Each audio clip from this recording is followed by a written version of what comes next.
Oke, selamat sore teman-teman. Kita sambil hujan-hujanan sedikit ya. Di Semarang ini cuaca lagi nggak menentu.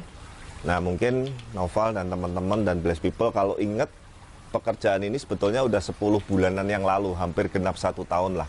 Nanti tolong Noval, Norma tampilin sekilas ya video-video waktu pengerjaan awal, waktu prosesnya. Saya nanti akan sedikit reminding kesalahan-kesalahan apa yang dulu dibuat di kolam ini dan segala macam ya. Nah, kita kebetulan pas visit dan masukin ada 4 ekor ikan baru, dan nanti saya juga akan sharing dan edukasi juga. Ada beberapa poin-poin yang cukup menarik terutama untuk para penghobi dan pecinta kolam koi pada umumnya. Nah, saya mau reminding sedikit. Ini sebetulnya secara bentuk dan estetik ini kita tidak melakukan banyak perubahan, Noval dan teman-teman. Nah, tapi saya mau jelaskan ada beberapa hal yang sebetulnya untuk standar kolam koi ini tidak direkomendasi. Nah, kita bicara konsep dulu. Bayangin ya, kolam ini sudah dibangun ini sekitar 10 tahun yang lalu. 10 tahun yang lalu konsep begini menurut saya arsiteknya udah top. Jadi ini kamu sambil shootnya mungkin dibalik, Val. Kamu ke sini, kamu ngarah ke ruang makan kacanya, Val. Nah, kamu mundur terus, awas, hati-hati. Ya, jalan steppingnya soalnya ada lubangnya langsung ke kolam ya. Terus mundur terus. Biar teman-teman nggak silau. Nah, konsepnya ini ada ruang makan kaca dikelilingi air, teman-teman, dikelilingi kolam ini. Nah, itu konsepnya. Sebetulnya secara konsep itu bagus ya menurut saya, tapi memang karena waktu itu mungkin kontraktor dan arsiteknya tidak mempertimbangkan hal-hal yang sangat penting untuk kolam koi. Jadi akhirnya ya ada beberapa hal yang salah. Nah, saya akan bahas. Yang pertama, Val, ini kamu lihat nih. Setiap stepping floating ini dan sudut-sudutnya ini tajam sekali, Val. Beberapa ikan beliau ini sampai gompel-gompel waktu berebut pakan, luka. Ini tajam banget ini lingiran ini.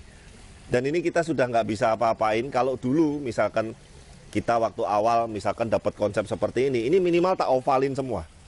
Tak ovalin semua, terus jaraknya sama air juga jangan terlalu ngepres. Ya, intinya akan ada solusi lah kalau dulu memang dari awal kita sudah langsung bikin. Tapi ingat sekali lagi, saya garis bawahi dulu, kita di sini hanya renovasi lebih ke sistem filtrasi kolamnya, ke sistem pemipaan kolam yang baru, dan media under gravel. Nah, ini under gravelnya nanti yang menarik sekali. Nah, lanjut balik, kemudian tekuan-tekuan sudut dead spot waternya ini juga banyak banget nih, bayangin nih. Ya, ini lihat sela-selanya segala macam, siku-sikunya itu juga nggak diovalin tuh. Sudut-sudutnya kamu shoot semua, Val.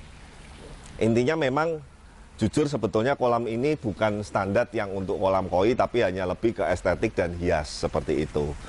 Nah, kemudian kesalahan yang waktu itu fatal juga, tidak ada bottom drain waktu itu. Kebayang teman-teman, tidak ada bottom drain, tapi ada koral-koralnya, bukan under gravel ya, koral.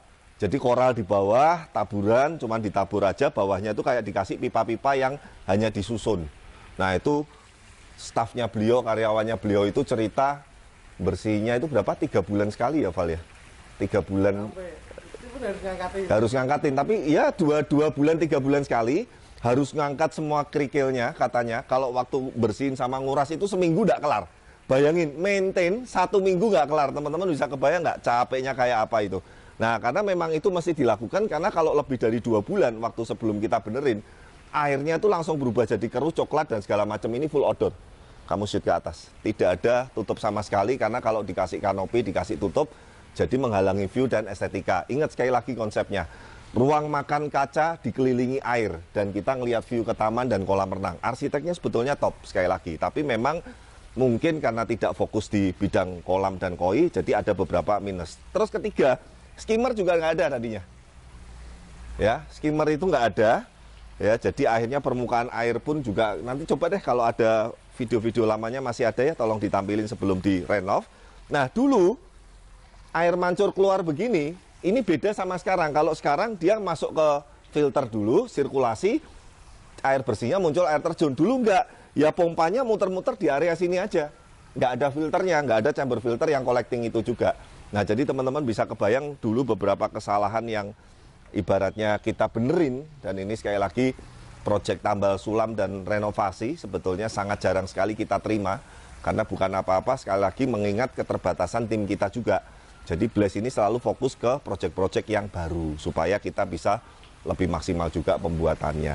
Nah teman-teman, setelah itu intinya kita renovasi, koral kita keluarin semua, kita setting pemipaan bottom drain yang baru. Bottom drainnya kalau nggak salah, seingat saya 1, 2, 3, 4, 5, 6. Ada 6 bottom drain, 4 inan, masuk ke chamber collecting. Nanti kita akan bahas juga chamber collectingnya. Kemudian kita setting under gravelnya nih, luasnya ini cukup besar teman-teman. Jadi menghabiskan budgetnya nggak sedikit juga, karena under gravelnya medianya teman-teman tahu ya, Blast ini punya standar under gravel yang berbeda mungkin dibandingin para pond builder yang lain di luaran sana. Mungkin ada yang pakai cuman batu lah, apalah, saya nggak mau sebut merek. Tapi sekali lagi, Blast punya standar sendiri dan kita nanti akan bahas hasilnya juga, termasuk maintainnya. Nah setelah itu, setelah under gravel, skimmer, bottom drain, sirkulasi, arus, segala macam kita benerin semua. Kita bikin satu filter baru, nggak gede, cuman kapasitasnya paling 20% nih. 20% dari kapasitas kolam total. Ya. Nah Pak, kok cuma 20%? Karena nanti ada under gravelnya. Ya, nah inilah yang menjadi pusat maintain ya, coba diajarin Bu ya. Biasanya yang kita maintain ini, chamber 1 ini 1 minggu sekali, buang ya. Cabut ya.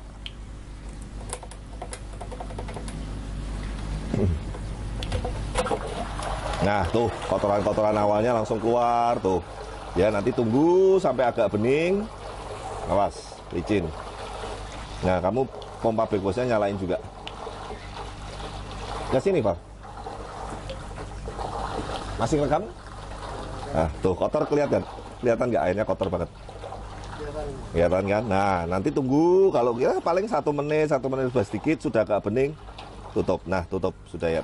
Nah itu tadi yang chamber 1 itu hanya seminggu sekali. Nah yang sebulan sekali sampai 2 kali chamber 2 ya, sama, cabut aja ya.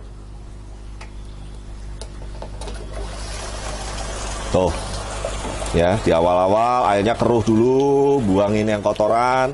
Kalau lebih dari 1-2 kali boleh nggak Pak Ade? Ya boleh, semakin sering ya akan semakin bersih. Tapi standarnya bakunya yang chamber 1 minggu sekali, yang pipa chamber 2 1 bulan sekali sampai 2 kali. Seperti itu aja. Tuh, kotor banget kan? Ya ini kebetulan kita sekalian melakukan perawatan yang mingguan. Ya tunggu paling 1 menit, 1 menit lebih sedikit, air yang keluar sudah mulai agak bening, tutup lagi. Dah cukup, tutup ya. Nah teman-teman bisa bayangin, tadi yang cerita saya, dari awalnya 2 bulan sekali, nguras kolam total, karena dulu nggak ada filter, nggak ada under gravel, koral harus disingkirin semua, dan selesainya sekali maintain 1 minggu. Kebayang nggak teman-teman? Ikan harus diangkatin dulu, apa segala macam, dah ini tutup lagi aja ya. Nah sekarang cuman hanya cabut-cabut pipa seperti itu, sangat-sangat mudah dan isi maintain sekali.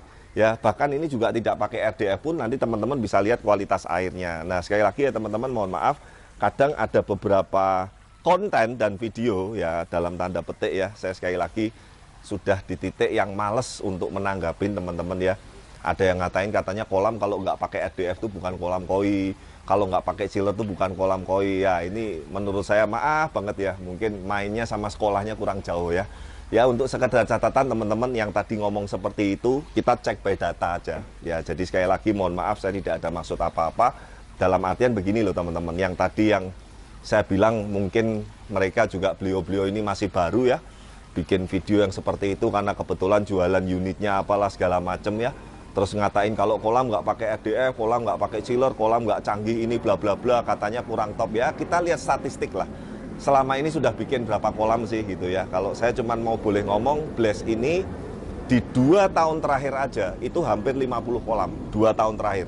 Kemarin 24 kolam, yang sebelumnya 2023 itu 21 atau 22, hampir 50. Ini 2025 yang sudah berjalan ada 13 proyek, 5 sudah selesai, 8 berjalan, 5 masih inden. Jadi hitungan saya nanti sampai akhir tahun 2025 ini kita minimal di 25 proyek juga.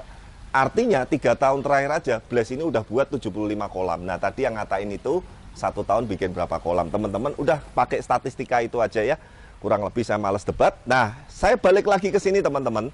Nah akhirnya dengan semua perbaikan renovasi yang sudah kita lakuin, sekali lagi ya, Intinya dengan kolam yang sudah terlanjur jadi salah, hasilnya bisa maksimal. Loh Pak, kalau dibongkar total, dibangun total, oh lebih maksimal lagi. Sekali lagi, makanya tambal sulam ini biasanya jarang kita lakuin, saya pun harus pelajarin. Kira-kira dengan renovasi dan pembenaran atau pembetulan yang saya buat ini, bisa nggak jadi lebih baik, nggak buang uang dan segala macam, jangan sampai sudah keluar uang renovasi, hasilnya tetap jelek. Itu kita biasanya nggak akan jadi ambil dengan budget yang menyesuaikan juga. Nah teman-teman, kita lihat hasilnya dengan perbaikan sistem kolam, dengan perbaikan ada chamber collecting sekitar 20%, dengan sistem filter under gravel standarnya Blaze. Kita saksikan dulu melalui video berikut ini hasil kolamnya, airnya, dan kualitasnya.